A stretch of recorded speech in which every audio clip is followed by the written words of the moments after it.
What is going on, guys? This is Gene Jensen, and it is time for another Friday Night Live.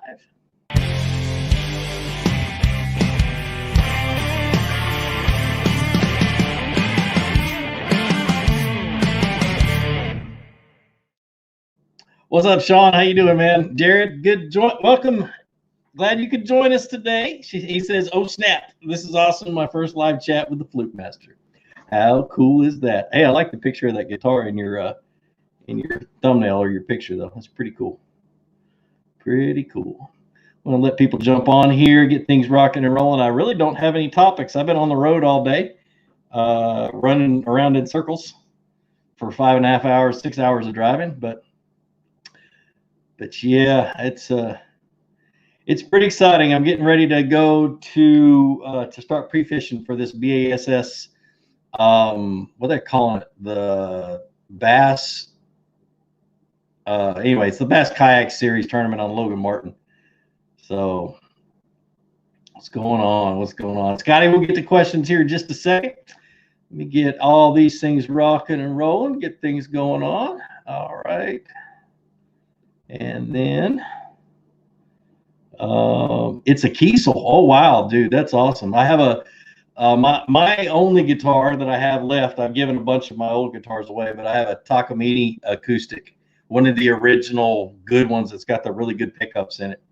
So I haven't had it serviced in a while, though, so it doesn't sound great, but I got to get those pickups just kind of taken care of. So what's up, Stetson? How you doing, man? What's up, Anthony? What's going on, man? I drove through Dallas today on my way to go pick up my boat in Kennesaw. I was in Birmingham, Alabama, and I had to drive and go pick up my boat and then come home. So I went through Dallas to avoid traffic. So Gordon, what's going on? Oh, Miss Black Bass Angler, how you doing? So yeah, Takamine guitars are great. I love mine.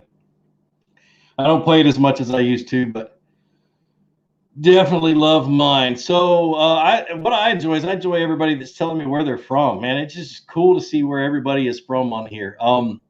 If this is the first time you're joining us, whether you're joining us through my podcast or through this live video, welcome. Be sure to subscribe to my YouTube channel, hit the little bell, hit the thumbs up. If you guys are watching right now, hit it because it helps people find the video. Kind of boost my video in the rankings, that kind of stuff. So all the thumbs ups I can possibly get would be awesome. So Donald's from New Jersey. A little cold up there. It's cold down here. I had to get the fire going last night. Actually, the kids were out of school today because of black ice all over the roads. Don't want the school buses sliding off into a ditch. So another New Jersey. A lot of guys from up north. Awesome. What's my favorite jig? I don't have any favorites. I have some that I designed for Seabird Outdoors called the Fluke Master series. I don't make a dime off of them, but I designed them a long time ago, and they're still my favorite colors. So I've always used Seabird jigs. So upstate New York, a lot of you guys, how's cabin fever treating you? Goodness gracious. It's killing me. So Corey from Carrollton, that's where Scott's from. So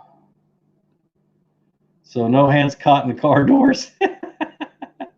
Man, it's been crazy. I left this morning to go pick up a key to the house I'm renting the next couple of weeks on Logan Martin. I got a great deal on it, so don't think that I spent a whole lot of money to rent a house. But it's a friend of a friend, and so I went and picked that key up, and then while I was there, I got called from the shop that's working on my boat. I'm getting after a little while, I get the motor worked on, and they're adding new parts that are coming in. My boat was kind of the very first one off the assembly line of that model, and they've got a different steering package that's with the new ones coming out, and they want that on there. So that's why I sent it there to go get it worked on. So which 6 cents crankbait would you recommend for spring this time of year? Texas baby begins. That's hilarious because I have one right here somewhere. Which one? And I can't remember what this one is called. This one's one I'm going to try. I fished a while ago, but when I go to Texas, come on, focus. When I go to Texas, I'm going to try this one out. This is I'll be at Lake Fork in 3 weeks. and I want to throw that one around. It's supposed to, it's supposed to hunt really good. It'll have a erratic reaction. But my favorite 6 cents one is the Crush Flat 75. Is what I throw a lot this time of the year. It's just a flat-sided crankbait.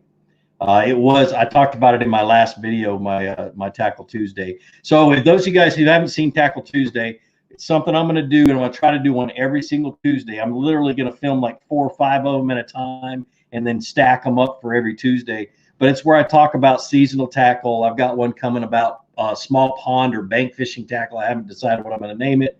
Soft plastics. I'm going to go through a whole bunch of tackle and do this try to do it every Tuesday. So that'll be pretty cool.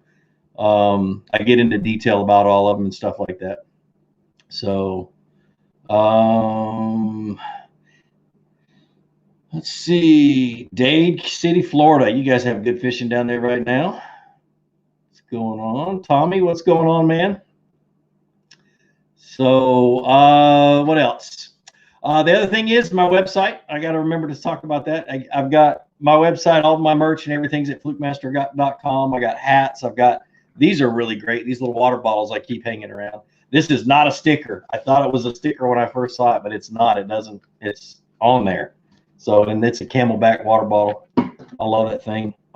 Shirts, hats, whatever. A really, really cool hoodie. But so anyway, let me go back to I'm doing 10,000 things at one time. I'm kind of late getting things started because I was playing Call of Duty with my son. Is copolymer a good replacement for fluorocarbon so I can use it for moving baits and topwater rods? So on and so on. It is not. It's not bad. I wouldn't call it a replacement for fluorocarbon because it still floats quite a bit comparative to fluorocarbon. A little bit more visible, but it's excellent for topwater. It's excellent for spinner baits. It's very abrasion resistant.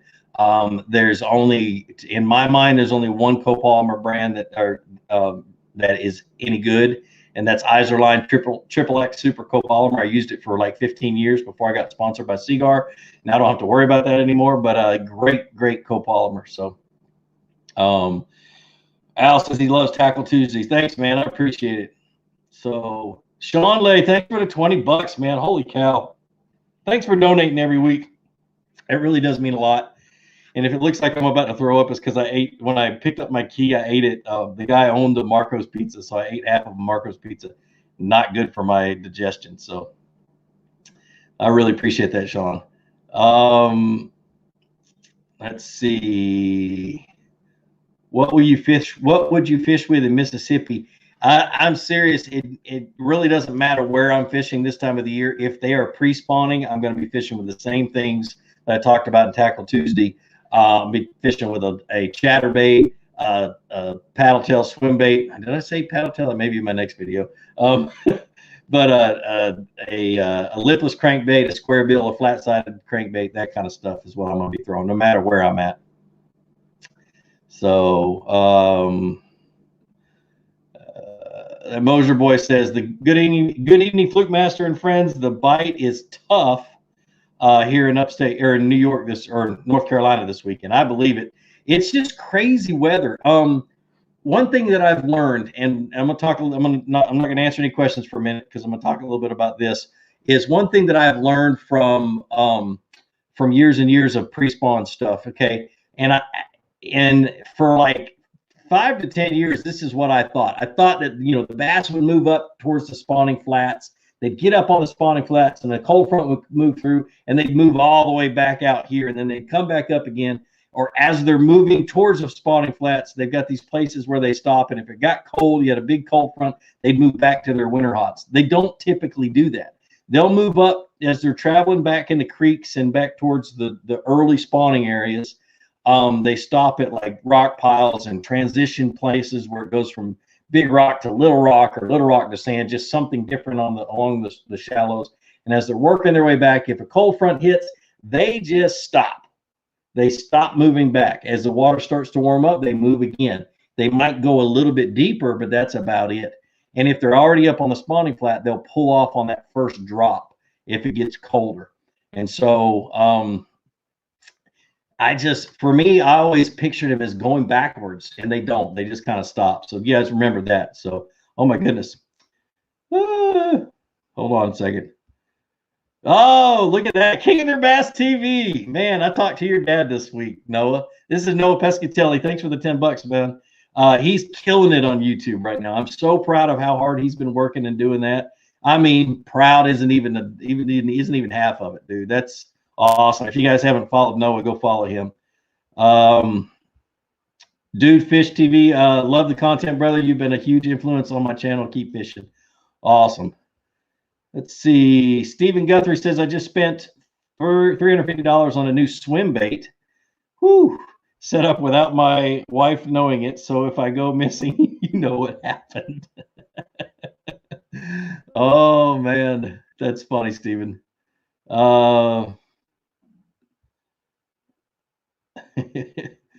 Let's see. What line conditioner do people use? For about 20 years, I've been using this stuff called AVD line and lure, or it just says line and lure. And it's one of those you spray on the whole spool before you put it on the reel. You can spray it on the reel, but when you get a bulk spool, spray it on the spool and let it dry overnight. And it's water-based anyway, and then put it on your reel, and it's excellent. It's a UV protected is what it is, and it doesn't weaken your line. A lot of the stuff like Real Magic, it will soften up your line and make it just a slight bit weaker than what it really is. So, and a lot of times that really doesn't make a difference, but sometimes you can notice it. Do I live in Rome, Georgia? Yes, I do. I've used line conditioner a few times. It does help. It doesn't hurt, cuts down on line memory. Yes, it does. The line and lure is really good for fluorocarbon and really good for mono. I haven't figured out what it does for braid yet, so I don't ever spray it on braid. But when I tested it out many years ago, I sprayed it on 20-pound test fluorocarbon on my jig rod. This was back when I was guiding at that private resort that has tons of fish, and I caught fish for 3 years, 2.5 years, but almost 3 years, without taking that fluorocarbon off that reel, and I never had a problem with it. The only reason I took it off the reel is because it started to look cloudy, like that milky color.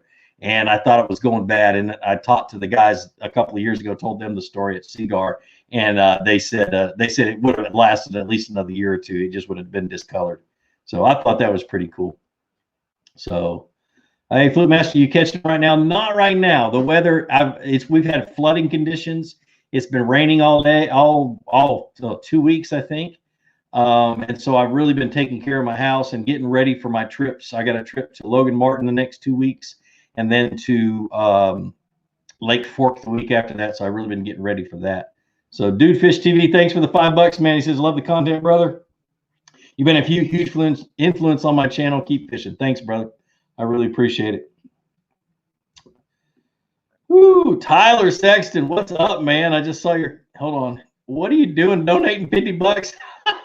That's awesome. Thanks for all your videos and great content and all the time. It's helped me tremendously. Keep up the great work. I appreciate it, man. I got to get this. Let me readjust some stuff real quick so I'm not leaning over to read these comments. I've got stuff in the way. All right, let's see. What's a good replacement treble hooks for some of my rusty crankbaits? I like, well, okay, I'm not going to get into too detail. I like round bends. I like the short shank round bends, and I usually go one size bigger than what was on there. But for safety's sake, or for understanding, you just replace them with some short shank round bends. If it is a lipless crankbait, go with what's called a wide gap treble hook. You'll land more fish on it. So Tyler, man, again, thanks for the $50. That's so freaking awesome. What is the good? I already read that one. Somebody says Tyler's donated $100 this stream. I didn't see another one.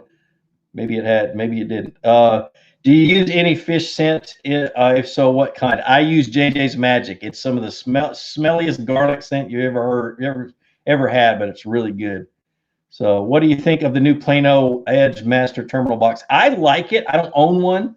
I haven't gotten one yet, but I really, since I saw them at iCast, I really am impressed with at least the terminal box is the one I played around with. I'm not too sure about the crankbait box because I haven't messed with it. It's the one that has all the little things sticking up. You just kind of stick the crankbait down in there. So, Tyler, you done it $100? Hold on, let me get on my. Let me pull up YouTube because I don't get all of them on the streaming. hardware that I'm or software that I'm using. So let me pull up my YouTube stuff. Give me just a second, guys. Sorry about this. Because it doesn't like me sometimes. Let me see. It's going to get loud for a second.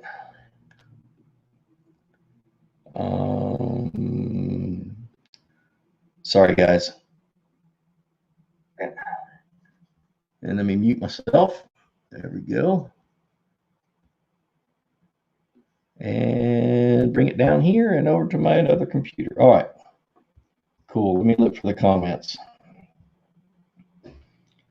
Oh, there you go. That's awesome, Tyler. I really appreciate it, man. Okay, I'm going to leave that open just so I can see it, so I can keep track of it. So,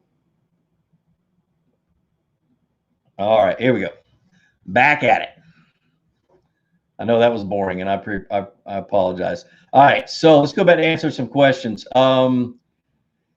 Do you like the swinging shaky heads? If so, what kind? I like the football ones. I actually love them. My favorite one is actually the Strike King. It's like the structure head or swinging structure head or something like that. It's got kind of a pointed nose. It comes through everything. It doesn't seem to get hung up quite as much as other stuff. But those, no matter what they are, those swinging football heads or the round heads or whatever they are, they don't get hung up nearly as bad as a jig or something with a rigid hook for some reason. Sometimes they work great. Sometimes you'll find a jig will work better. But when I'm fishing some pretty heavy cover and I want to drag a jig, that's something that I would go to. What line do you recommend for throwing a jerkbait on a spinning reel? I would go with a main line of about 20-pound braid, 15 to 20-pound braid, and then tie a fluorocarbon leader that's about 8 to 12 feet long. And this is what I do, and I stole this from Mike Iaconelli at a Bass University. You tie your line. You leave your fluorocarbon on the spool. You tie the line to your braid, and then get it all ready. And then you reel it onto the rod, and then you go 1, 2, 3, 4, 5, 6, 7, 8, 9, 10, 11, 12, and stop. And that's how long his leaders are. I mean, he's super long leaders, but with jerkbaits, that's what I would do. You get a lot longer casts if you use braid. Is there any situation aside from frogging when using a fluoro leader isn't the best option? Trying to think. When I flip heavy cover, there's no need for it, so I'll go straight braid. When I'm flipping sparse cover and it's super clear, I'll either go with a long fluorocarbon leader, or that knot can get really big. And if I'm doing a lot of flipping, a lot of pitching, that knot will go in and out of the guides, and it just drives me nuts to the point where I'll just put 20-pound test fluorocarbon on it and call it good. So Tim, thanks for the $5, man. I'll get to you in just a second. I just saw it pop up down here. Says your videos are amazing. We'd love to see some kayak tournament prep videos this year. I just sent the footage to my editor today of my last tournament prep, and I'm doing that. I'm doing that with every tournament.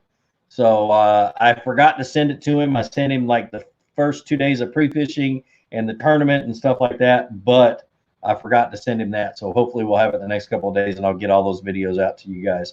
What color works best for you, red bug or plum apple? Red bug is what I typically do, and I throw red bug in the summertime most of the time, but it does work in the spring. But that's kind of, pinks and reds are my favorites in the spring. Oh, what's going on, Tackle Junkie 81? This is Jimmy. He's got a great YouTube channel. He has a Sunday night live that he does. So all these guys copy me. I don't understand it. Y'all just love to copy me. Love you, Jimmy. Megan Cooper, thanks for the $2. She says, would you buy lures, baits, or rod reel, and why? I would buy a rod and reel before I would buy baits that I couldn't fish on the rods I already had. I usually buy what I need. And so I'll have 3. If I was to go bare minimum, and I'll pull up your comment.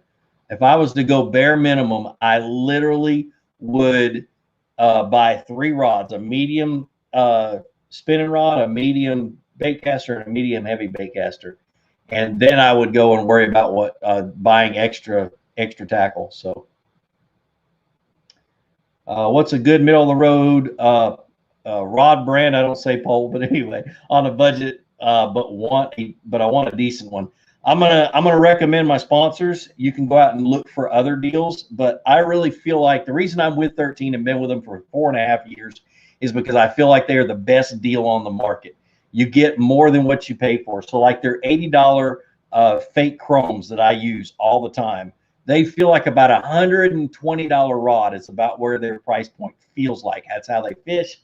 That's how they, I mean, they're just great rods. Their $100 ones, you know, feel like about $150 rods. And those are the fake blacks. And so that's the reason why I rep 13. It has nothing to do with anything, doesn't have to do with money or anything else. I just feel like they really love being that company that is the best at the price points that they put out. So, which is what's really, really cool. So, great, Kyler. That's good.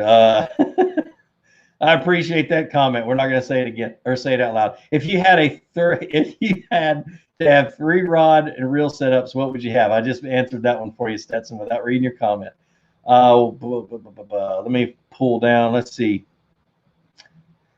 Best muddy bottom bait. Okay, if it's hard mud, I'll throw a jig or a shaky head or a Texas rig worm. If it's really spongy, soft mud where your jig or your bottom bait sinks down in the mud and the bass can't get to it, I'm going to throw something above it, like if you want to throw a soft plastic, something like a short drop shot or a Tokyo rig or something that keeps your bait up off the mud, or a very, very lightweight bait, like just a weightless Cinco or something like that. You'd be fine. I get this question all the time. Why did I switch from Hobie to Bonafide? The Hobie deal was done. I used to have a network called the Hooked Up Network that I was part of. It's a multi-channel YouTube network. And they negotiated a 7-video deal with me for Hobie. I completed those 7 videos. I think I did 8, but I completed those 7 videos. The contract was over. I gave them the boat back. End of story. And then Jackson came along. I was with Jackson for a year. That didn't work out because it didn't work out. They weren't following through with their side of the deal. And so I left them, and then Bonafide picked me up, and I'm with Bonafide, and I'm going to stay with them as long as I possibly can. Let's see. Tackle Junkie says the Scamp looks killer. Just picked up a couple. The Scamp is really good. I don't have any in here because I just took all my 13 fishing baits out to the barn last night, and I've been on the road all day, so I just couldn't get prepared for this one. But the Scamp is 13's new square bill. It's got a molded carbon fiber bill to it, so it's a lot more durable, and it cuts through the water better, so you get a better action. I love them, and the paint jobs are incredible. So let's see. Tyler, is it too early to use a spawning technique? Yeah, it depends on your water temperature, but they start spawning around 63, 64 degrees. So it's a good spinning reel for a medium setup. I like a size 3000 series if it's lightweight. If it's a little heavy for me, I'll go to a 2000 series. But I'm not, I mean, I use oh gosh, I totally forgot the name of the 13 fishing spinning reels I use. The Prototype X's, but they're actually going to change those this next year, and you'll see new ones come out. So new kayak angler here. What's the best rig for Smith Lake, Alabama? I'm going to tell you right straight up front, I have not had any luck fishing Smith Lake. I fished it for a week and a half last year, and I could not figure that lake out to save my life. Plus, I didn't have enough gas in my boat to run all over that lake. It's not a huge lake. It's just really, really long. Law 1831, man. Thanks for the 15 bucks. Wow, you guys are donating like crazy tonight. That's so awesome. Gene, does the live bait fishing pressure negatively affect the bass? The shallow creek I fish has tons of live bait on bobber shiner pressure. Shallow creek with sandy bottom with chunk rocks. The only experience I have with that is in Florida, where you have the shiner fishermen. The guides almost all fish with shiners, and I really have not seen it affect me much. I just cover a lot of water, and I stay, I stay I stay in the area where I think the fish are, and I'll fish right next to shiner guys if I'm having a good conversation with them and they're okay with me fishing there.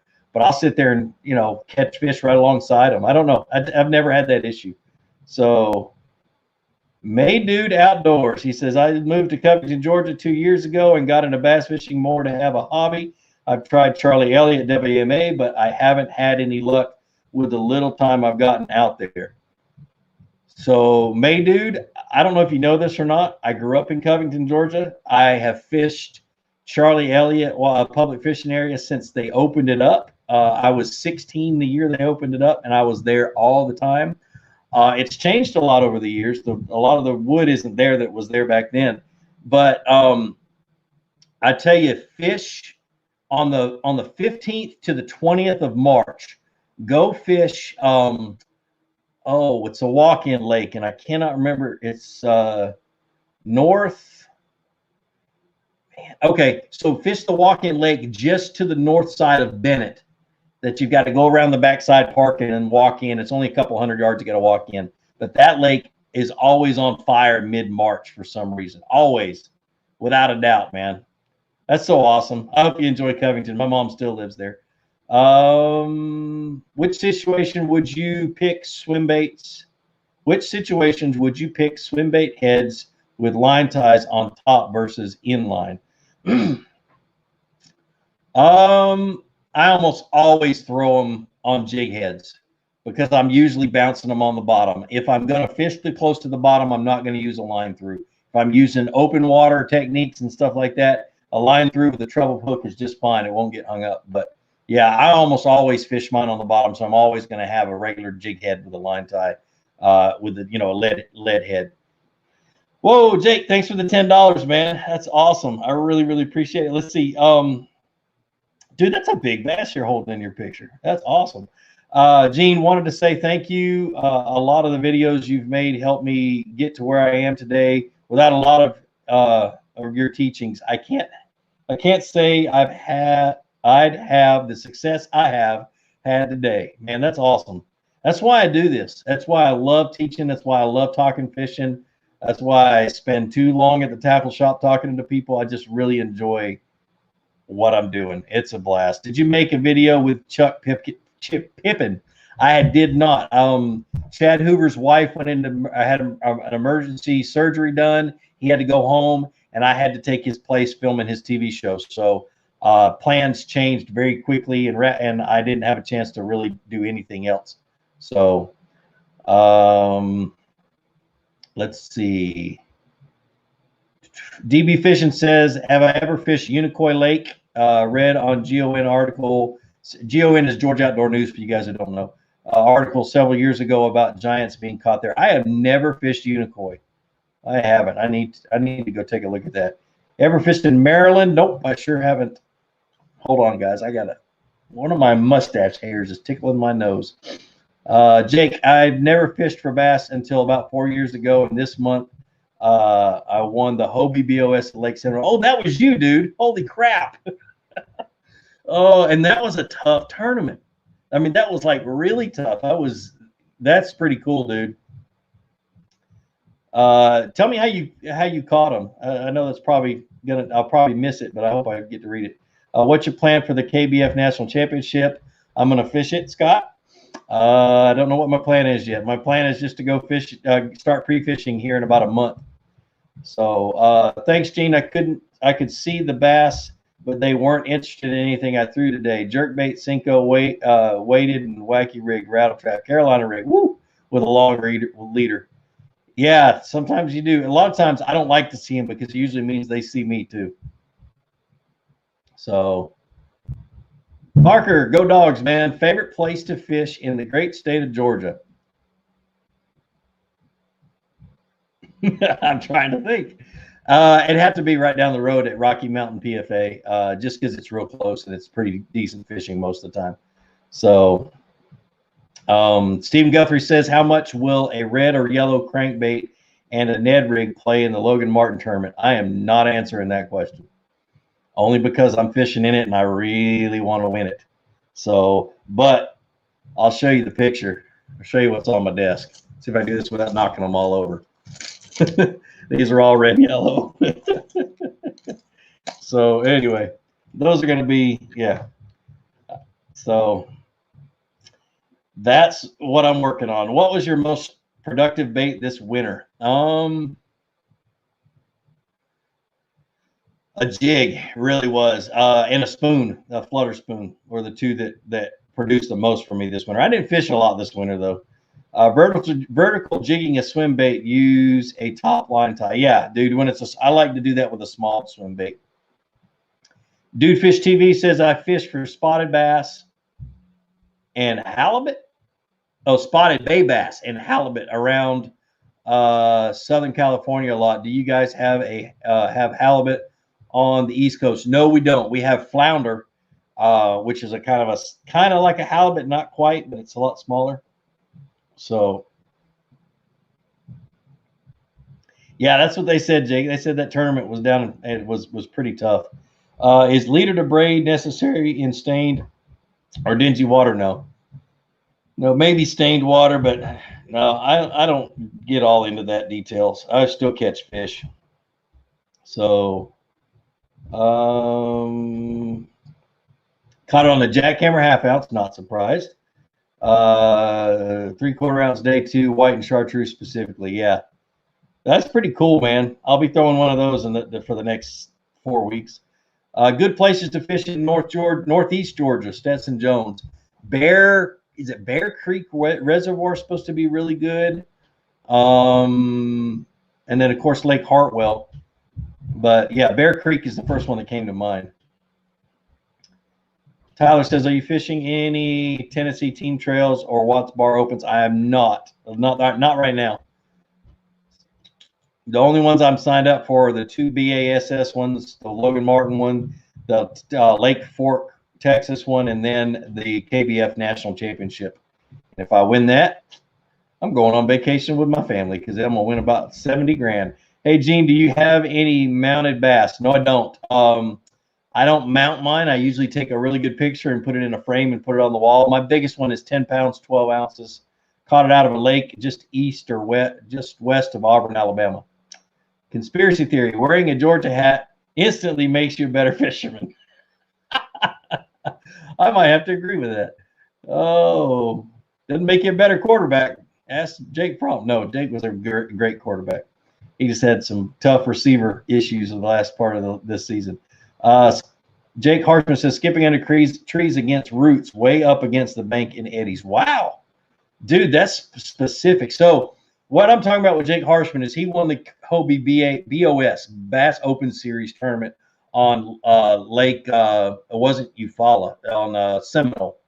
And so he's telling me specifics. He was using chatterbaits, and he was skipping them under trees against the roots, all the way up against the bank. That means the lake was probably high, and it was rising, and those bass had their nose on the bank, which is really cool. That's awesome, man. Have I ever fished Black Shoals? Yes, I have. It's been years. Black Shoals are a really good little reservoir. I fished a tournament and did horrible on it with Ryan way back in the day. Lou Vang says, okay, Lou Vang is asking, he says, you and Mikey Balls, which is another YouTuber, versus which two YouTube anglers? I think me and Mikey Balls need to fish against Noah Pescatelli and anybody of his choice. I think that'll be a great tournament because Noah's a hammer. That would be a lot of fun. Yeah, I'll put Noah in a little bitty inflatable kayak though. Thanks, Aaron. I appreciate that. Tim Vaughn, do you think the newish Hobie tournament trail and the new Bassmaster tournament trail are the threat against KBF? I don't think so. Nope. I think they're all going to work hand in hand. I think it's a great idea. Let's see.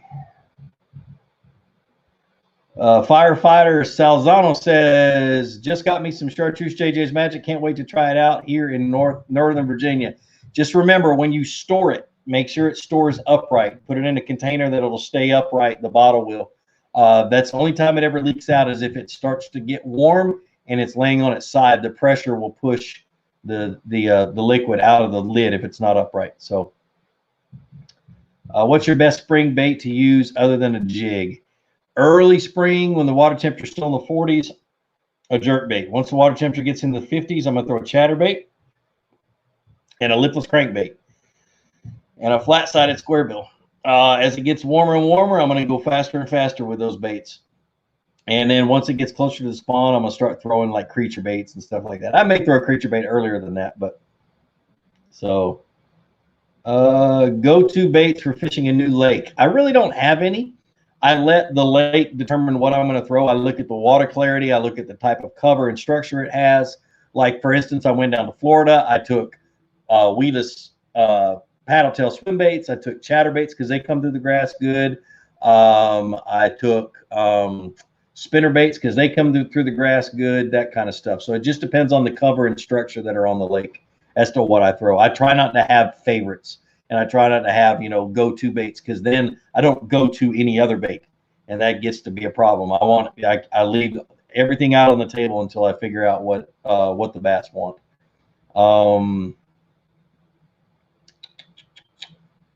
Let's see. Oh, Jake went up the Flint River. Man, so many turns have been won up the Flint River. Have you ever fished Lake Anna in Virginia? And if so, what were your thoughts?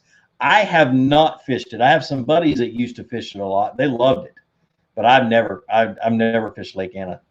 You should do a shore fishing video at Clark Hill or Savannah Rapids, or do a saltwater fishing video. I would, but I don't live there anymore.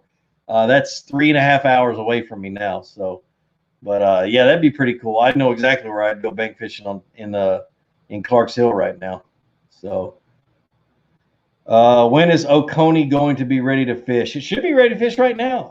Let the water drop just a little bit. The bass will pull out into the ditches again that are up. They're already up shallow. But once the water temperature gets in the mid 50s, they'll get into those spawning bays and start hanging out around the docks. So throw a shaky head, a black trickworm on a shaky head on the outside corners of the docks. And if they're on there, man, you'll catch them. Any strategies for fishing power plant lakes with warm water discharge? Do you think the bass behave differently? I don't think so. I just think they'll be a little bit more active. Who donated $50? Tyler, is it still up there, or did you donate another 50? Oh, it just popped up. That's what it was. It took that long for it to pop up, like 15 minutes. That's crazy.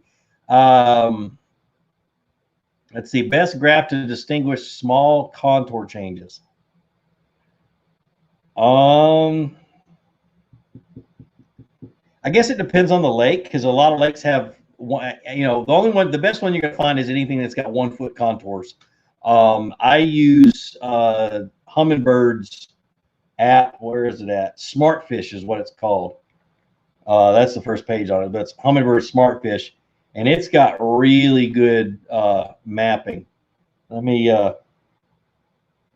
pull it up and I'll show it to you. I'm really impressed with it. I've been using the snot out of it, but let's move to a different part of this lake, because that's probably going to be where I fish in the tournament.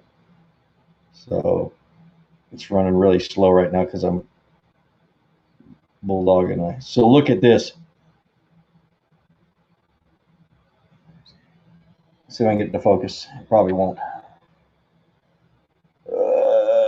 Come on. Nope, it's not going to. There we go. Look at how detailed that is. It's 1 foot contours. You can change the colors at depth and things like that. It's a really good app. I'm really impressed with it. I also use Navionics web app a lot. So that's what I would be doing. But anything with a 1 foot contour change is going to be your best bet.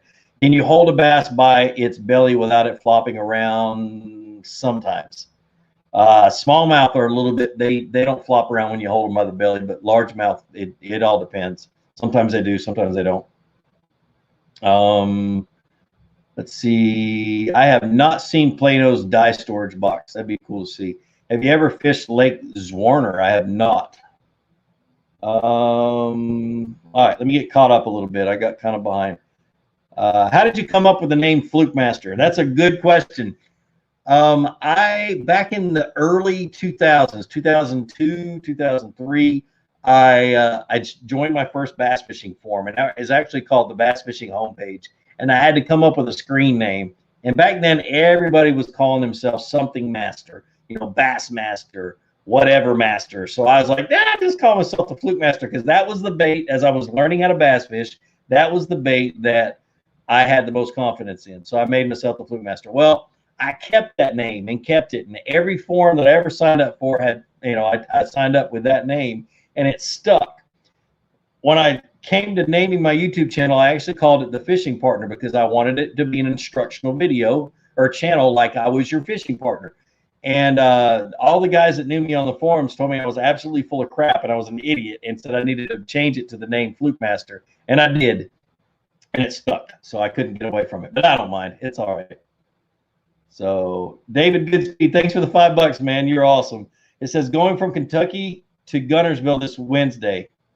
Cold front rolling through and highs in the 40s. What type of structure would you look for and baits? I'd be fishing ditches, and I would fish them with a either a little paddle tail swim bait or an underspin with a swim bait on it. And I'd be fishing ditches that were, and what those are, they're, if there's a pocket, then there's a low spot in that pocket, or if there's a creek, it's going to be the creek channel.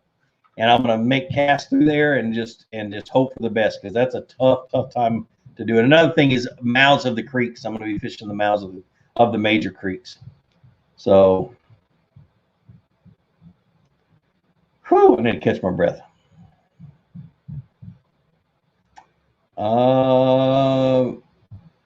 Rayleigh Mathis says, do you have any videos showing how to set up depth finders and how to use them? I don't yet. I've been wanting to do it, and I'm having a hard time with screen flutter. Every time it gets so stinking frustrating.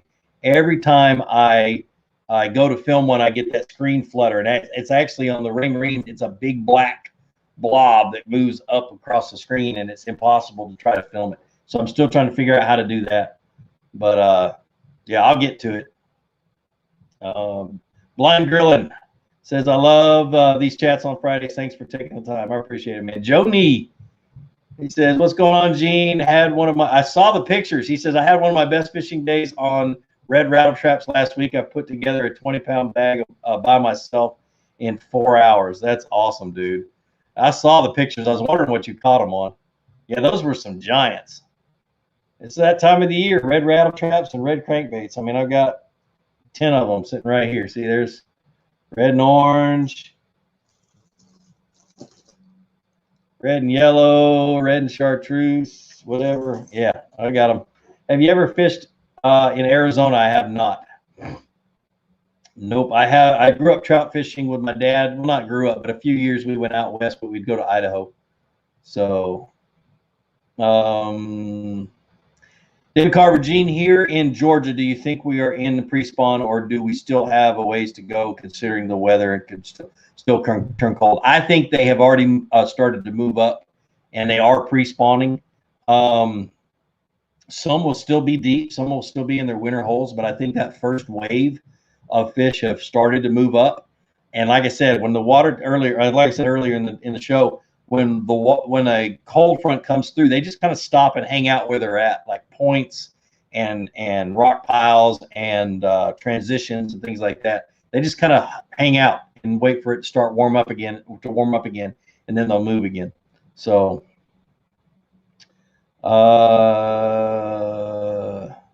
Gunnersville bass are starting to stage up shallow in muddy water. I agree. I bet they are. That muddy water will start to warm up too a lot faster than the clear water.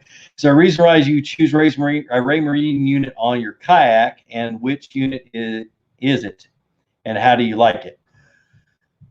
I was fortunate enough when I was a moderator on Bass Resource many years ago to try the very first Ray Marine Dragonfly that came out. I had one of the first 6 that the office got. They mailed one to me and let me play around with it. I fell in love with that thing. The imaging was great. It was easy to use, stuff like that. So, and when I sold my boat to my best friend, that's the only thing I missed on that boat was having that Ray Marine Dragonfly.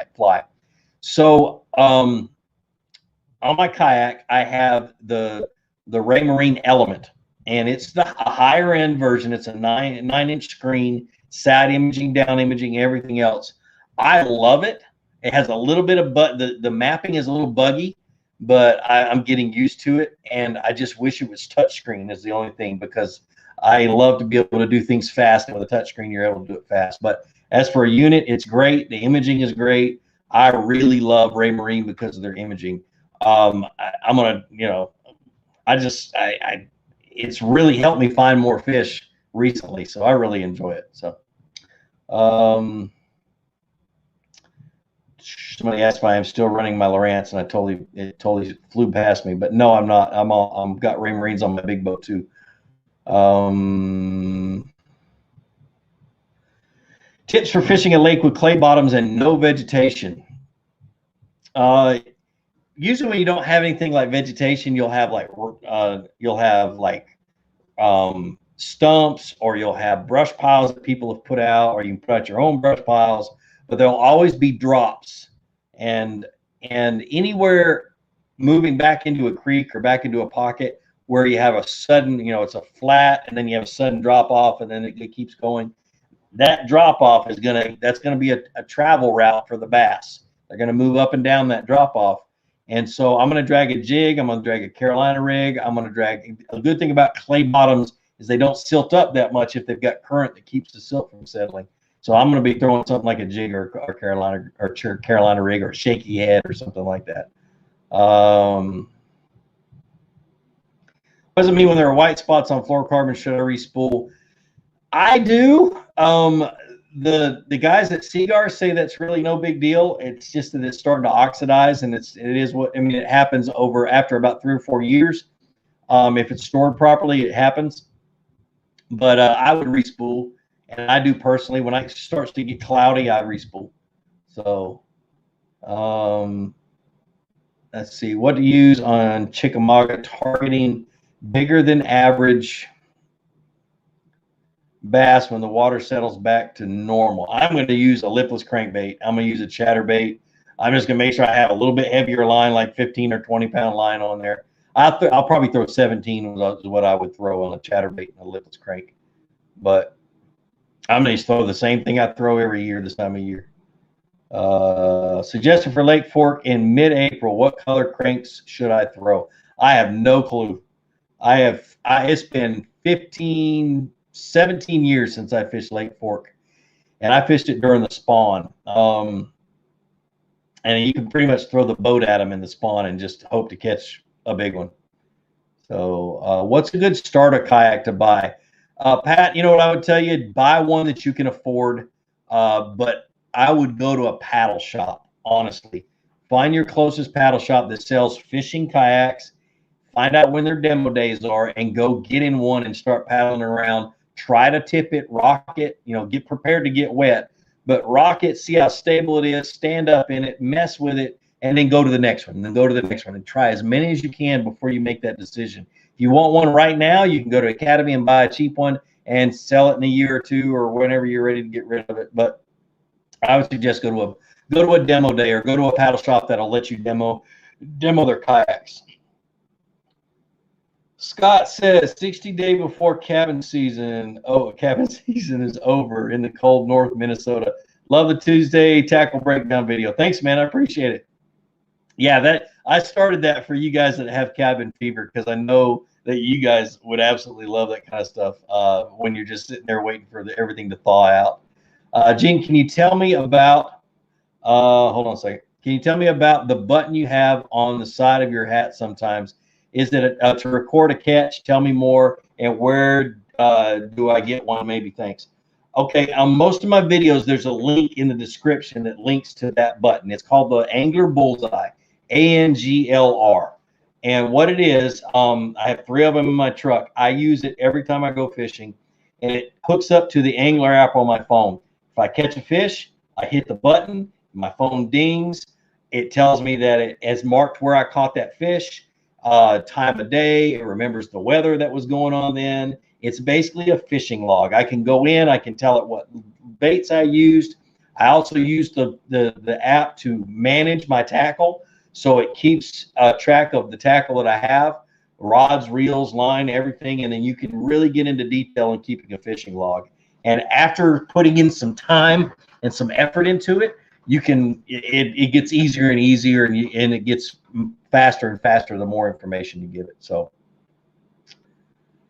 have I ever fished any of the PFAs in Georgia, Flat Creek, Oklahoma? Marvin Farm, I grew up fishing.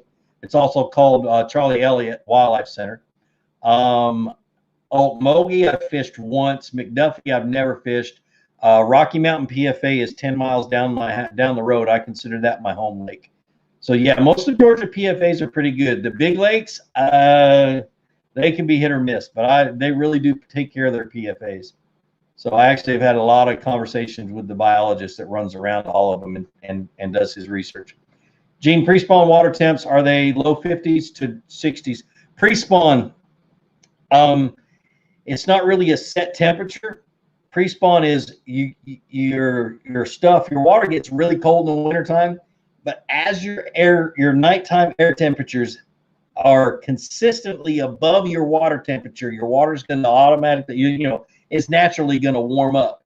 As that water starts to warm up, that's when the bass start to pre-spawn. There's no set water temperature. If your water temperature was 35 degrees and it starts to warm up, and it starts to warm up 4, 5, 6 degrees and continues to warm up, they go into pre-spawn and they don't leave it. They stay in pre-spawn.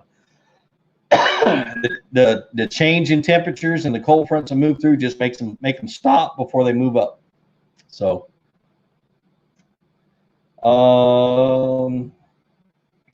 see, any thoughts on, hold on a second, somebody donated $5. Megan Cooper, when do females usually come to beds and stay for a bit so I can catch a big female on spawning time? They start to spawn at 64 degrees. They'll spawn till about 72. They start spawning low 60s. I'm not going to say 64. And they'll stay for about a day and a half to 2 days. I know a lot of people talk about the full moon and the new moon, and yeah, there will be a big wave that move up then, but it'll be that whole time. So, all right. So any thoughts on, Jason Raymond says, any thoughts on the first boat, something like a Tracker Classic XL? Now, I'm sponsored by Lumacraft, but I've been in my share of trackers, and if Jimmy's still on here, Tackle Junkie 81, he'll tell you the same thing. Trackers are great boats. They're really good entry-level boats. But just like with anything, you get what you pay for. They're less expensive because they use less aluminum, and they use a smaller it's a narrower boat. Their grade of aluminum isn't as good. They cut corners a lot, not cut corners, but they cut cost a lot where other companies won't. You'll find that you are fishing more in the middle of the boat because that boat's a lot more rocky than, say, an Alumacraft or a Crestliner or an express boat and stuff like that. So I would recommend it, if that's what you can afford, get a tracker. But if you can afford like an Alumacraft or a G3 or something like that, go look at them, because I love my Alumacraft Pro 185. It is 19.5 feet long. I have a 115 on the back. It fishes just like a big boat. It's different in choppy water, but you learn how to manage that. But I love it, absolutely. And mine might be for sale in the next 4 or 5 months. So let's see. Any tips for going after redfish? I did not get a chance to redfish this fall, so go to Louisiana. That's what I say. But I don't have very many tips, because you're right, I will get upset. I will hate you for bringing up redfish. Let's see. Alvin Wine says, how do you feel about small waters like under 1,000 acres or less, and what is your opinion on shallow waters, say maybe 4 feet? I love small lakes. I wish I could fish more. Problem with Georgia and a lot of states in the South is there's not a whole lot of small lakes that are public. You've got to go ask permission to fish it. 99 times out of 100, they're going to say no. It's gotten to the point where, for me, it's just a waste of time to try to go get permission to fish lakes. But I love fishing small lakes. I can cover them quickly. I can usually find fish on them if it's not crazy weather. So yeah, it's awesome. Backroads Bassin, thanks for the $5. He says, you were the first fishing channel I watched on YouTube and inspired me to start my own channel. Just wanted to say thanks. That's awesome, man. Good luck with it, man. Don't quit. That's the only difference between me and everybody else that was with me at that period of time. I'm the one that didn't quit. So, do I still recommend Biospawn lures? Yeah, their new little paddle tails are really good bait. The creature bait I had a lot of input in before I left Biospawn, and I can't remember what the name of that, Vilecraw or something like that. I like it. It's a really good flipping bait. Gene, we got to resolve the University of Florida versus University of Georgia. Yep. We definitely do, man. Got a discount code for Illumicraft. I wish. My discount is when mine comes up for sale, hit me up. So,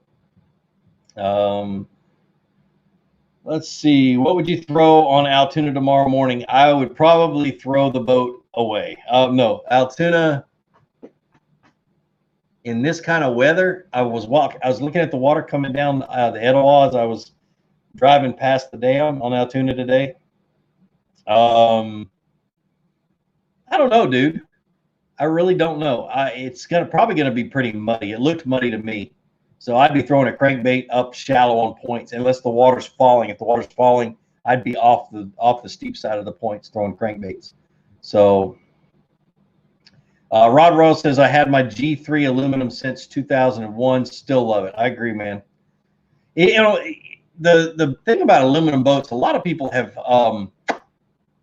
our experience is like with the old aluminum boats that were horrible on the water. They were real choppy. They just, flat bottom John boats. Well, these days they have better aluminum. They have better technology to design them. They have better machines to bend the aluminum. Alumicraft's boats, the hull of my boat is all one solid piece of aluminum. There's no welds down the center that, so there's not a whole lot of flex in it. And having less flex is what cuts through the choppy water, and it makes it a lot less bumpy of a ride, a lot less of a rough ride. And so the technology is better. So don't look past an aluminum boat from what you heard from your grandpa. They're awesome. So, Travis Aluni says, sorry, I'm losing my voice. I'm going to do this for just a few more minutes. Travis says, kayak versus boat. My boat, see, like for right now, this is a perfect example. I've got to go fish Logan Martin this next week, pre-fishing for a big kayak tournament. I don't have to be in my kayak until the Monday of the tournament week. And so I've got 1 week that I can fish in my boat. So I haven't been to Logan Martin in at least 15 years. So what I'm going to do is I'm going to take my boat out there and I'm going to use it to run all over the lake and just kind of try to narrow it down to areas that I want to fish.